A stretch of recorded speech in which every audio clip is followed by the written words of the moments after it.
আসসালামু আলাইকুম প্রিয় বন্ধুরা, আজকে আপনাদের সঙ্গে শেয়ার করব এক অসহায় কবুতরের বাচ্চার আত্মচিৎকার। আমার বাড়িতে ছিল এক জোড়া সাদা কালো কবুতর দম্পতি।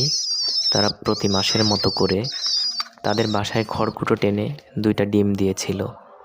দীর্ঘ 19 দিন ডিমে তা দেওয়ার পরে তাদের কোল জুড়ে এলো এক জোড়া সাদা কালো ফুটফুটে সন্তান। তারা পরম আদর মায়া মমতায় তাদের সন্তানকে বড় করতে লাগলো, কিন্তু হঠাৎ করে একদিন খাবারের সন্ধানে চলে গেল মাঠে। সেদিন মা বাবা 2 দম্পতি, সন্ধ্যা ঘনিয়ে এলো, রাত হয়ে গেল, বাচ্চাদের অপেক্ষা যেন ফুরায় না। তারা চিৎকার করতে লাগলো, কিন্তু সেদিন আর ফিরে এলো না তাদের মা বাবা।